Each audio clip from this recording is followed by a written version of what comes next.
Welcome to the 700 Club Asia. We are here at the MacArthur Club Lounge of the Manila Hotel. And we're so blessed to have with us 7th placer of the Season 11 of American Idol, my idol, Colton Dixon. Hi, Colton. Hey, how are you? Oh, great. And Good. it's such a pleasure that you made time for us. Oh, thank you for inviting me. You know, Colton, what's your impression of the Philippines so far? It has been amazing. As soon as we stepped off the plane, it has been nonstop love and support, and we couldn't ask for anything more.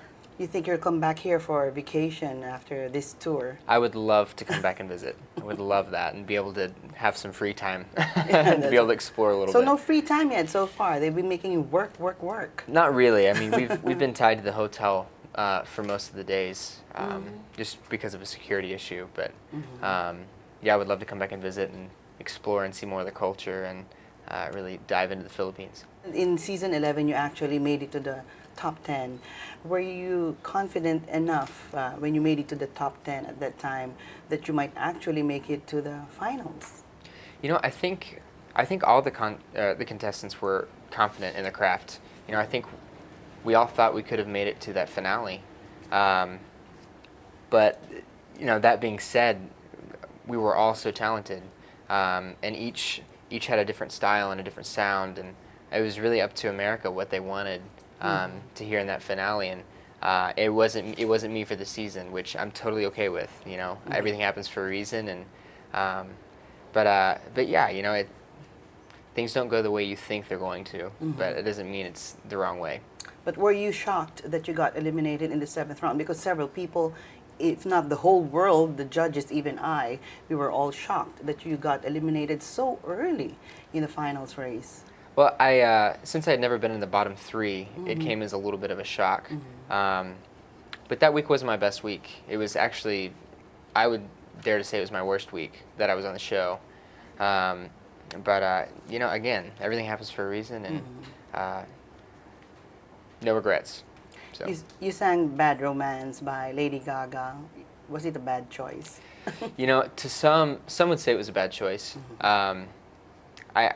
I think the message hits home, believe it or not. We all want something that's not good for us, whether that's right or wrong.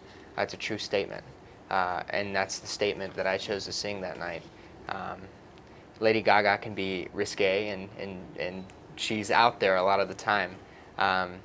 But I connected with the song in that way, and I threw my spin on it, and I had a blast singing it. But I don't think it was the smartest choice. I'll put it that way. Maybe you were really called to declare something that's good and not bad. Right. In fact, in your swan song, you know, your final song, you sang Everything by the Lighthouse, which was obviously dedicated to God, and we admire you for it. And it was an open declaration of your faith before the world. Is this expression of faith something you would carry with you throughout your singing career? Absolutely. I'm putting out a Christian CD. I signed with Sparrow Records, which is a Christian record company, and very excited on what's in the future. But yeah, I have several songs coming out soon that are faith-based. One of them is even a worship song. What is this title? It's called You Are.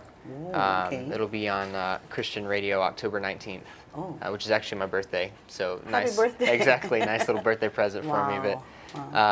But yeah, very exciting things in the future. But I'll definitely be keeping my faith a part of my music. You're so brave, I would say, to come out in the open with your faith-based songs.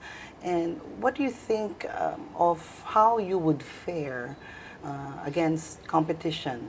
You know, there are several songs out now there that are very secular, you know, teaching practically low morals to our youth. You know, it's not a competition to me. Okay. You know, I'm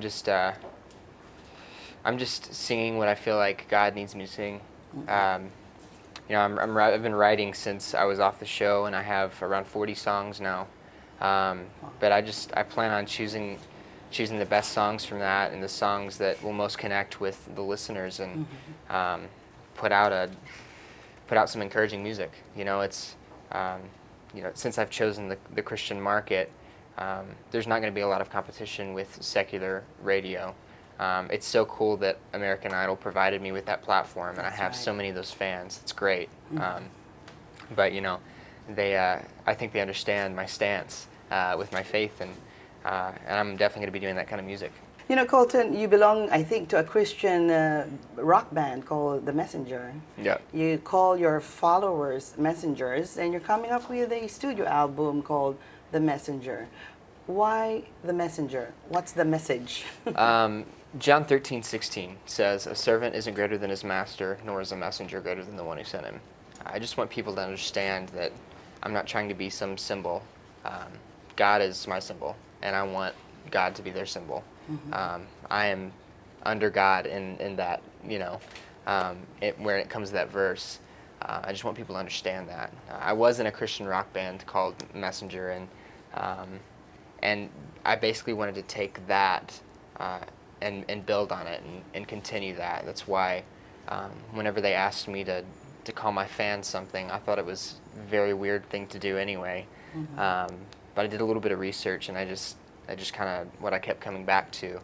And it's so cool to see people on Twitter and Facebook and see how they're family and how they help each other when they need it, and they give encouragement to one another without me even being a part of the conversation. It's really, really encouraging to see.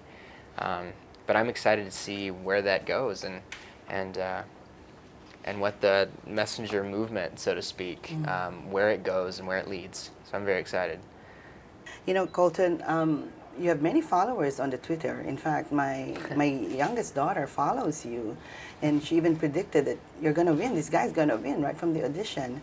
And among the tweets that you've sent that she actually took note of are the following.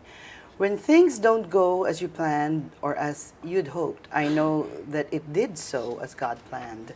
Busy day with some important decisions. God used me today and helped me make the right choice. I want to grow into the shape of your love. Just remember that Satan makes you busy when he can't make you fall. And when you're down to nothing, God is up to something. For today, Colton, what is your tweet or your message to the Today. messengers? You know, I think today would be the bridge to "You Are." If I had no voice, if I had no tongue, I would dance for you like the rising sun. You know, just basically saying, you know, if I couldn't sing, I would do whatever I could in my power to show God that I loved him, you know, and that's what it's all about every day. Even in the smallest decisions, showing that we love God, and I know God returns the favor and shows that he loves us every day. Excellent. Thank you very much, Colton. Absolutely. Thank you very much. Thank you And for God having me. bless you more, and may he favor you in all your endeavors. Thank you so much. Thank you so much. I agree. Excellent galing, man of God, Kata. And I believe the Lord is going to put Colton on a new platform. And he's going to make him so influential. He's going to use his songs to shape this generation. And we need more Coltons, no? We Tama. need more artists to actually take the courage, Yes. you know, to stand by their faith and their convictions. They don't have to be pressured by what's expected of the world. They don't have to look like everybody else. It's good to be set apart and, you know, to have a real good message. And as we've heard from Colton, even his followers now, even though he's not involved in the conversation anymore, you know, they've been encouraging and inspiring one another. What an inspiration. And we've been so blessed to have him on the show. Wag po kayo nga alis, marami pa po kaming magandang balita sa inyo.